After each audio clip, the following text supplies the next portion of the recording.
Saya akan cerita sedikit mengenai legenda Gunung Tangkuban Perahu, ya. Jadi setiap wilayah tentu ada cerita-cerita legenda, ya. Kalau kita pergi ke Sumatera ada cerita Malin Kundang, anak durhaka, ya. Kalau di sini cerita itu Sangkuriang, ya. Jadi dahulu di Jawa Barat ini ada sebuah kerajaan sebelum ada kerajaan Pajajaran, namanya Kerajaan Galuh Pakuan, ya. Di sana ada seorang raja yang sakti namanya Prabu Pengging Perbangkara, ya. Prabu Pengging Perbangkara ini kerjaannya ya setiap hari dia pergi berburu ke hutan. Suatu ketika dia seharian ini nggak dapat binatang buruan. Nah, kemudian dia berhenti, kemudian dia kencing, tak perasan air kencingnya ini jatuh ke tempurung kelapa. Nah, kemudian beberapa waktu kemudian ada seekor babi, namanya Celeng Wayumyang. Ya. Babi ini konon dia adalah seorang putri yang cantik yang dikutuk oleh gurunya menjadi seekor babi. Dia dikejar-kejar oleh penggawa, kemudian dia karena capek, haus, dia berhenti. Dia tak perasan berhentinya tepat dekat dengan tumbahan air kencing raja. Konon karena raja ini adalah seorang yang sakti sehingga babi tersebut kemudian hamil, mengandung, ya. Waktu terus berlalu, kemudian pada periode berikutnya setelah setahun berlalu, raja pun berburu lagi ke hutan. Konon pada saat itu babi tersebut telah melahirkan seorang bayi berjenis berwujud manusia, jenis kelaminnya perempuan. Sehingga pada saat raja ke sana mendengar ada tangis bayi, kemudian ditemukan seorang bayi perempuan. Raja pun kaget mencari orang-orangnya yang sekitar nggak ada. Akhirnya bayi tersebut diangkat, dibawa ke kerajaan dan dijadikan sebagai anak angkat oleh raja. Kemudian raja memberi namanya Dayang Sumbi. Ya, Dayang Sumbi tumbuh menjadi seorang gadis yang remaja yang cantik jelita, ya. Nah, menjelang dewasa, sudah banyak tuh raja-raja, pangeran-pangeran yang mengajukan lamaran. Nah, satu ketika raja ini menanya kenapa Dayang Sumbi nggak ada satupun yang diterimanya. Dayang Sumbi mungkin ucap bahwa dia memang belum lagi mau menikah. Karena saking banyaknya raja-raja yang ditolak, dan Prabu Pengging Perbangkara pun merasa risau. Dia takut raja-raja yang ditolak itu menyerang kerajaan Galuh Pakuan. Akhirnya raja memutuskan untuk mengembalikan lagi Dayang Sumbi ke hutan, ya. Dan dibangunkan rumah, diberikan peralatan untuk menenun kain, ya. Sampai di sana Dayang Sumbi kemudian diberikan seorang teman, yaitu seekor anjing namanya Situmang. Konon anjing ini adalah jelmaan dewa yang menyamar menjadi seekor anjing ke bumi. Kemudian Dayang Sumbi pun tinggal di sana, ya. Berhari-hari, berbulan-bulan Dayang Sumbi tinggal di hutan. Lama-kelamaan dia merasa sedih kenapa bapaknya membuang dia ke hutan hanya karena dia tidak menerima lamaran raja-raja dari negara atau kerajaan tetangga. Satu ketika Dayang Sumbi ini tengah menenun, di tengah hari yang terik, tiba-tiba teropong yang alat untuk memberikan benang jatuh ke bukit yang terjal, sehingga Dayang Sumbi pun tidak sempat, tidak rela, tidak bisa mengambilnya. Kemudian dia pun berdoa, Yang Maha Kuasa, siapa saja yang bisa menolong saya. Kalau laki-laki akan jadikan suami, kalau perempuan akan jadikan saudara. Tiba-tiba Situmang datang dengan menggigit teropong tersebut. Dayang Sumbi pun terperanjat, kaget, ya, karena yang dia harapkan orang yang datang, tetapi yang datang malah Situmang.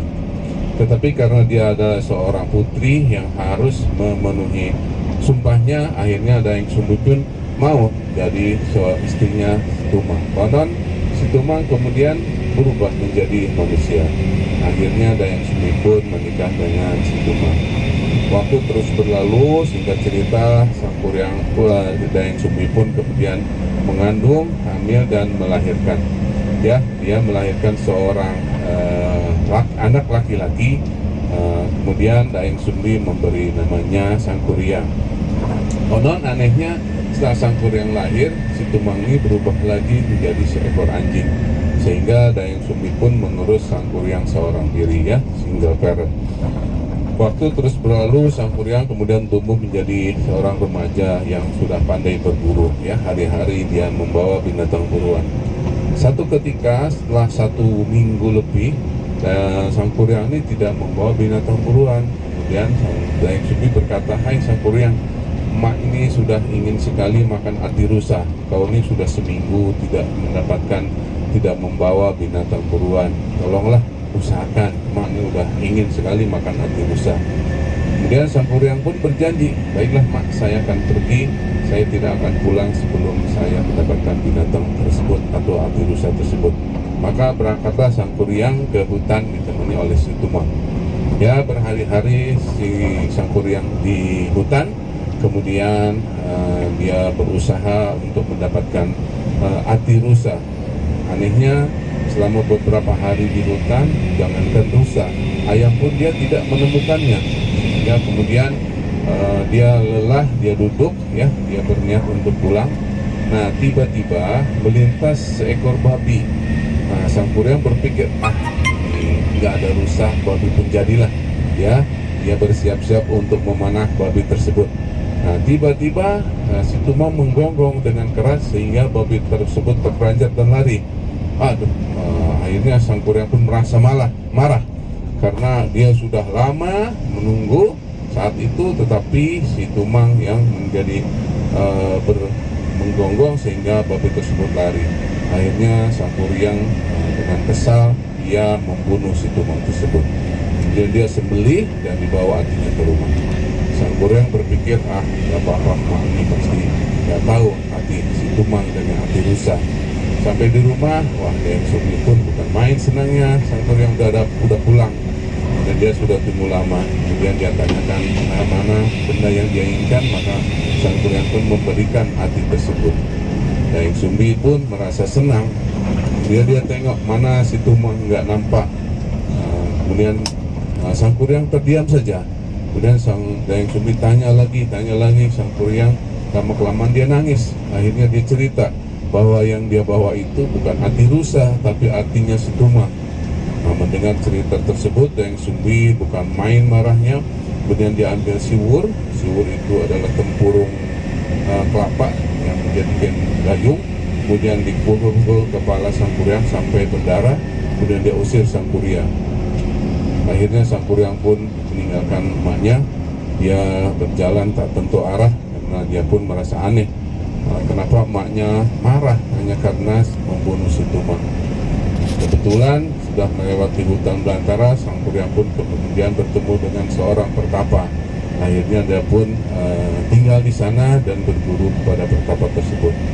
Dayang Sumbi sendiri merasa menyesal kenapa dia tidak memberitahukan Sang Kuryang bahwa si Tumang itu bapaknya sendiri. Waktu terus berlalu, singkat cerita Sang Kuryang kemudian sudah menjadi dewasa, sudah menjadi seorang yang sakti, ya. Kemudian Sang Kuryang pun ditugaskan oleh gurunya untuk pergi ke kerajaan, ya, sebagai orang yang memberantas kejahatan. Kemudian berangkatlah Sang Kuryang, ya. Dalam perjalanan dia teringat emaknya. Kemudian saya mau minta mampir ke emak saya dulu, tinggal di sebuah tempat. Maka dia sebelum saya pergi ke kerajaan singgah dulu di tempat emaknya tinggal dulu. Tetapi sampai sana ternyata di sana sudah ada kampung penduduk sudah ramai. Waduh, dia cari satu rumah ke rumah lain, tapi tidak ditemukan emaknya. Sehingga dia pun berhenti di sebuah rumah di ujung kampung, dan ternyata di sana ada seorang gadis yang tinggal di sana. Dia minta izin, ya, untuk berehat beberapa saat sambil mencari emaknya. Beberapa hari Sang Kuryang bolak-balik ke rumah tersebut. Lama-kelamaan karena dia melihat kecantikan gadis tersebut, akhirnya dia berniat untuk menikah dengan gadis tersebut, ya. Satu ketika gadis tersebut melihat ada bekas luka di kepala Sang Kuryang. Dia cakap, "Hai Sang Kuryang, engkau ini adalah seorang yang sakti. Kenapa engkau masih ada luka di kepala kamu?" Dan dia cakap, "Ini bukan bekas begaduh, ini bekas dipukul mak saya waktu kecil karena saya membunuh anjing peliharaan." Kemudian gadis tersebut terperanjat kaget. "Apakah engkau ini Sang Kuryang, anaknya Dayang Sumbi?" Kemudian Sang Kuryang cakap, oh ya memang saya tengah mencari mak saya tuh, mak saya sudah lama saya mau jumpa, saya sudah kangen ingin jumpa dengan mak saya. Tiba-tiba gadis tersebut memeluk Sang Kuryang dengan erat. Dia cakap, hai Sang Kuryang, aku ini Dayang Sumbi, aku ini mak kamu. Oh, Sang Kuryang bukan main kagetnya karena semasa dia pergi waktu kecil, Dayang Sumbi seumuran gadis tersebut. Tapi sekarang dia sudah dewasa, tentu emaknya sudah tua. Ya, mungkin karena keajaiban atau karena kehidupan Dayang Sumbi yang hanya tinggal di hutan, hanya memakan sayur-sayuran, buah-buahan, sehingga nampak masih muda. Sehingga di sini terjadi perselisihan. Sang Kuryang tetap ingin menikahi gadis tersebut, sementara Dayang Sumbi tidak mau. Dia berusaha untuk menjelaskan, tapi Sang Kuryang pun tidak mau tahu. Akhirnya Dayang Sumbi mencari cara. Hai Sang Kuryang, aku ini kalau engkau ingin menikahi aku, engkau buatlah penuhi dua syarat. Satu, engkau buatlah danau. Yang kedua, engkau buatlah perahu. Nanti kita akan berlayar sebagai perayaan pernikahan kita di danau tersebut dengan menaiki perahu. Tapi kamu harus buat dua syarat tersebut dalam waktu 1 malam saja. Dalam pikiran Dayang Sumbi, tidak mungkinlah Sang Kuryang mampu melakukan dua pekerjaan dalam waktu 1 malam.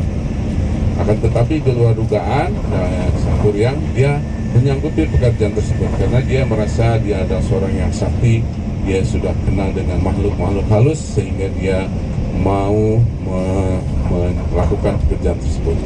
Pada waktu yang sudah disepakati, dimulailah pekerjaan tersebut. Ya, Sang Kuryang dengan dibantu dengan makhluk-makhluk halus membendung Sungai Citarum. Sungai Citarum adalah sungai yang paling panjang di Pulau Jawa. Dia bendung, kemudian dia ada makhluk halus.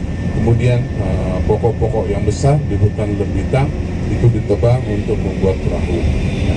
Ya, karena dibantu dengan makhluk-makhluk halus sehingga pekerjaan pembuatan perahu sudah hampir selesai dan bendungan pun atau danau pun sudah mulai terbentuk ya. Sang Kuryang pun merasa senang. Sudah lewat tengah malam nih, sebentar lagi pekerjaannya mau selesai. Di lain sisi Dayang Sumbi merasa risau. Aduh, saya takut sekali kalau Sang Kuryang bisa memenuhi pekerjaannya sehingga dia harus mau nggak mau menikah dengan anaknya sendiri, sementara dia tidak mau untuk menikah dengan anaknya. Dan dia berdoa, berpikir, dan dia teringat selendang yang diberikan oleh bapaknya. Kemudian dia berdoa dan dia tibakan belian selendang tersebut. Tiba-tiba dari selendang tersebut keluar cahaya seperti fajar. Sehingga bila ada ke cahaya fajar, maka ayam pun berkokok. Ya, bila mendengar ayam berkokok, ada cahaya seperti fajar, makhluk-makhluk halus pun tersebut lari. Ya, dia meninggalkan pekerjaannya karena dia takut oleh cahaya matahari. Sang Kuryang mengingatkan bahwa itu bukan fajar yang asli. Ya, jadi ini masih waktunya masih lama. Tetapi makhluk halus itu tidak mau membantu lagi, dia terus meninggalkan pekerjaannya. Sang Kuryang berusaha untuk menyelesaikan pekerjaan tersebut, tetapi karena dia hanya seorang manusia biasa, akhirnya waktu fajar yang asli pun turun ya, dia pun akhirnya gagal untuk menyelesaikan pekerjaannya. Kemudian Dayang Sumbi pun menghampiri Sang Kuryang, hai Sang Kuryang, ternyata engkau ini tidak bisa memenuhi pekerjaan tersebut. Itu artinya Yang Maha Kuasa tidak merestui kau seorang anak harus menikahi dengan mak kamu. Sang Kuryang pun tertunduk malu. Dia malu, selain itu dia kesal. Dia melihat perahu di depannya yang belum selesai. Akhirnya karena kesal dia tendang perahu tersebut. Kemudian konon perahu tersebut terbalik. Ya, karena kesaktian Sang Kuryang, kemudian perahu tersebut berubah menjadi sebuah gunung yang disebut Gunung Tangkuban Perahu. Ya, kemudian danaunya lama-kelamaan kemudian mengering dan menjadi sebuah perkampungan penduduk, dan sekarang diberi nama Kota Bandung. Ya, asalnya dari nama membendung Sungai Citarum. Nah, Dayang Sumbi dan Sang Kuryang pun akhirnya kembali ke kerajaan Balikpapan sebagai seorang ibu dan anak. Di end ceritanya ya. Ya, itu legenda ya. Legenda itu adalah sebuah cerita dari mulut ke mulut ya, dari orang tua dahulu, disesuaikan dengan alam sekitar ya. Jadi legenda ini tidak pasti karena setiap orang beda membawakannya ya. Tetapi pada intinya kita melihat itu satu, di sana ada gunung yang memang berbentuk seperti perahu terbalik. Yang kedua, kawasan, kenapa Bandung disebut bekas danau? Karena Bandung ini dikelilingi oleh pegunungan. Di utara ada Gunung Tangkuban Perahu, di selatan Gunung Patuha, di barat ada Gunung Gede Pangrango, di timur ada Gunung Papandayan. Jadi macam berada di sebuah lembah, sehingga udara di kota Bandung ini memang dingin, sejuk ya. Ya, sekarang aja memang sudah ramai sejak tahun 2005 ada highway dibuka ke Bandung dari Jakarta, sehingga penduduknya kalau hari Sabtu dan Minggu tambah ramai. Orang Jakarta kalau Sabtu Minggu mereka pergi ke Bandung untuk makan, satu berbelanja ya. Itu Bandung merupakan salah satu surga belanja di Indonesia. Banyak dari teman-teman lain memang pergi ke kota Bandung. Kemudian Tangkuban Perahu sendiri sekarang mempunyai sebuah kawah yang besar namanya Kawah Ratu. Yang kedua ada Kawah Upas dan Kawah Domas ya. Kemudian di sini juga ada sebuah pemandian air panas namanya Sari Atar Hot Spring, yaitu airnya memang asli daripada Gunung Tangkuban Perahu.